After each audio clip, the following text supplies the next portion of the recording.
everyone, I'm Lloyd Collins Nunya, and this video is all about filibusterismo, the history and context of filibusterismo. Filibusterismo is also known as Fili in Filipino. The novel was published in 1891 in Ghent, Belgium, and later translated into English, Ilonggo, and other languages. Filibusterismo is the second novel by Jose Rizal, our national hero, in 1861 to 1896. The book is also, or has been called, the first Filipino. Its nature is a social document in late 19th century. Fili is dedicated to Gamborza, the three priests accused of being filibustered in 1872. These three priests are Don Mariano Gomez, Don Jose Burgos, and Don Jacinto Zamora. Don Mariano Gomez died 73 years old, Don Jose Burgos died 35 years old, and Don Jacinto Zamora died 37 years old. February 17, 1872, the Gamborsa publicly executed by Garriot in Bagumbayan on the early morning. In February 1888, Rizal continued working on his novel and made some revisions while he was in London. In March 29, 1891, Rizal completed the novel after 3 years in Barriette, French. In September 18, 1891, book published in Ghent with the help of his friend Valentino Ventura. Rizal sent 2 copies to Hong Kong, one for Basa and also one for Sixto Lopez. The original manuscript and the printed copy gave to Ventura with his autograph. Filibusterismo is also the Reign of Greed in English, translated by Charles Derbyshire in 1912. Filibusterismo revolves around the main character Simeon, who was the rich jeweler. Simeon was actually Crisostomo Ibarra of Danoli, whom everyone thought was killed by the Guardia Civil of Laguna de Bay 13 years ago. He was able to escape and fled to Cuba. He became wealthy and was able to establish connections with prominent Spaniards officials. On the day he returned in Philippines, Simeon became very influential, being the consultant of Governor General. So these are the themes found in El Filibusterismo. There are some hatred, pain, bitterness, anger, disillusionment, vengeance, love, romance, aspiration, heroism, mercy, idealism, and some are political. Il Filibusterismo consists of 39 chapters, including conclusion. So these are the titles of all the chapters. Chapter 1 is titled On the Upper Deck, Chapter 2 On the Lower Deck, Chapter 3 Legends, Chapter 4 Cabezang Tales, Chapter 5 Acocheros Christmas Eve, Chapter 6 Basilio, Chapter 7 Simeon, Chapter 8 Merry Christmas, Chapter 9 Pilates, Chapter 10 Wealth and Want, Chapter 11 Los Baños, Chapter 12 Placidio Penitente, Chapter 13 The Class in P6, Chapter 14 In the House of the Students, Chapter 15 Senior Pasta, Chapter 16 The Tribulations of a Chinese, Chapter 17 The Quiapo Friar, Chapter 18 Legerdemain, Chapter 19 The Fuse, Chapter 20 The Arbiter, Chapter 21 Manila Types, Chapter 22 The Performance, Chapter 23 A Corpse, Chapter 24 Dreams, Chapter 25 Smiles and Tears, Chapter 26, Pasquinades, Pas, 20, Chapter 27, The Friar and the Filipino. Chapter 28, Tatakot. Chapter 29, Exit Capitan Tiago. Chapter 33, Julia. Chapter 31, The High Official. Chapter 32, Effect of the Pasquinadas. Chapter 33, La Ultima Razon. Chapter 34, The Wedding. Chapter 35, The Fiesta. Chapter 36, Ben and Saib's afflictions rather. 37, The Mystery. Chapter 38, Fatality. And lastly, Chapter 39, The Conclusion. So these are the characters I found in El Filibusterismo.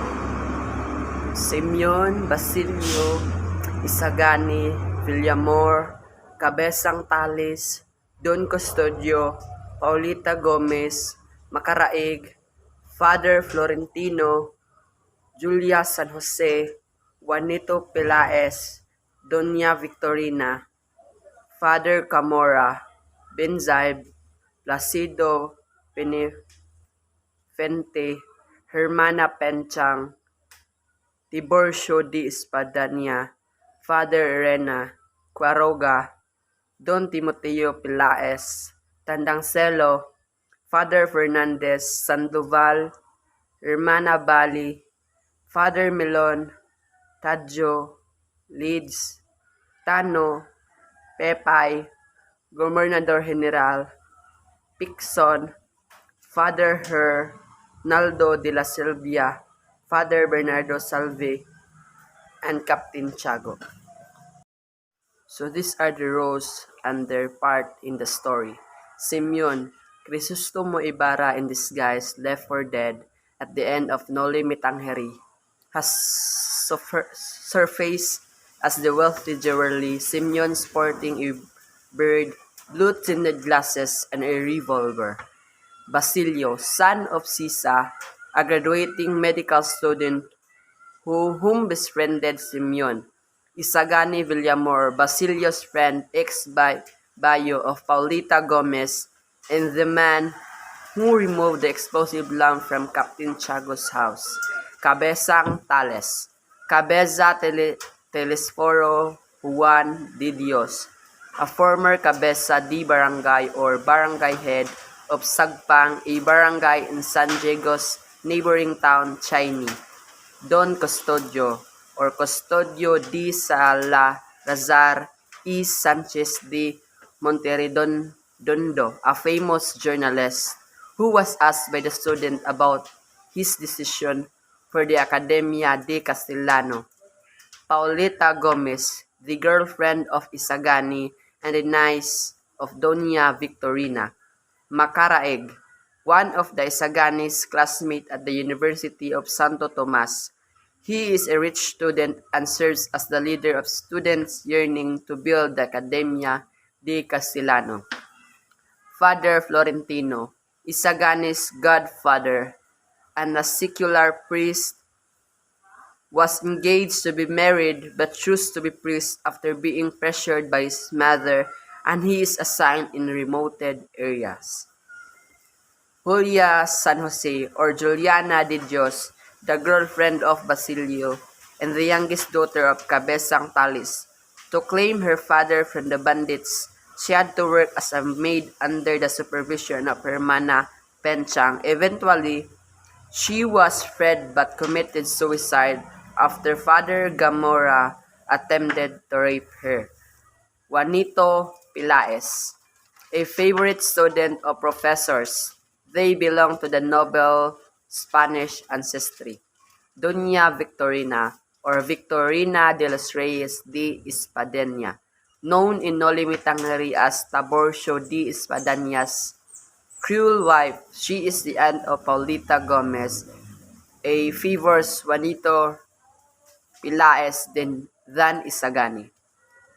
Father Camora, the lustful parish priest of Chini, San Diego's adjacent town whom has long-time desires for young women.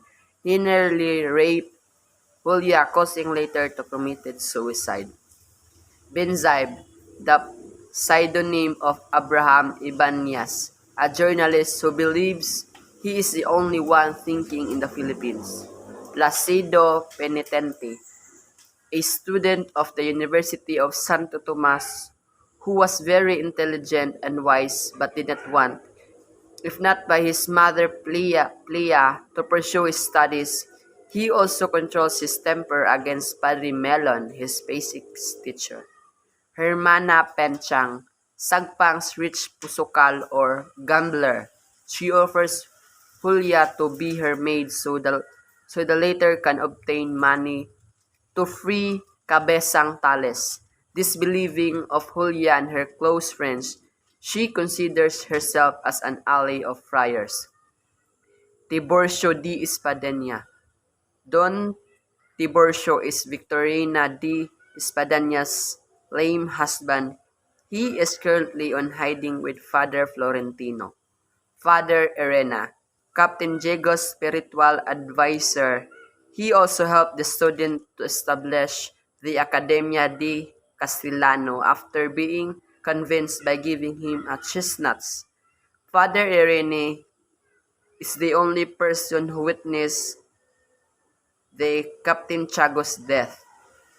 Quiroga, a Chinese businessman who dreamed of being a consul for his country in the Philippines. He hides Simeon's weapon inside his house. Don Timoteo Pilaes, Juanito's father. He is a rich businessman and arranged a wedding for his son and Paulita. He and Simeon became business partners.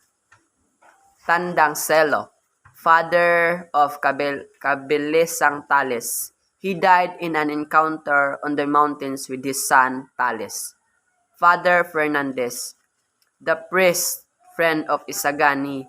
He promised to Isagani that he and the other priests will give in to the students' demand. Sandoval, the vice leader of Macaraig's gang, a Spanish classmate of Isagani. He cursed his classmate to lead alongside him the opening of the Spanish Language Academy. Hermana Bali, another gambler in China. She became Julia's mother figure and counselor, and also the one that helped to release Labesiang Talis from the hands of bandits. Father Melon, a basics teacher of University of Santo Tomas, he always became vindictive with Placido and always taunts him during class. Tadio, Macaraig's classmate, he along with the other three members of their gang supposedly posted their posters that thank Don Custodio and Father Ernie for the opening of the Academia de Castellano. Leads, an American who holds stage plays, staring dissipated heads. He is a good friend with Simeon. Tano, Cabezang Tales' elder son, after his older sister, Lucia died in childhood. He is currently one of the Guardia Civil. He then returned under the name Carileno after his exile in Carilane Islands. Pepay, Don Custodio's supposed girlfriend, a dancer. She is always agitated of her boyfriend's plan. She seems to be close friend of Macaraig. Gobernador General, the highest ranking official in Philippines during the Spanish colonial period. This unnamed character pretends that what he is doing is for the good of the Indios, the local citizens of the country. But in reality, he is prioritizing the needs of his fellow Spaniards living in the country. Pexon, Basilio's classmate who had no idea on the happenings around him. He suggested that they held the mock celebration at the Pansiteria. Father Hernando de la Siblia, a Dominican friar introduced in Noli Me Tangere, now the Vice Rector of the University of Santo Tomas.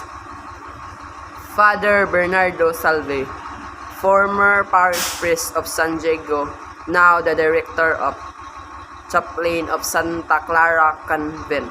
Captain Diego. San Diego de los Santos, although making a cameo appearance, Captain Diego is Maria Clara's stepfather and the foster father to Basilio. His health disintegrates gradually because of the opinions he was forced to smoke given to him by Father Irene.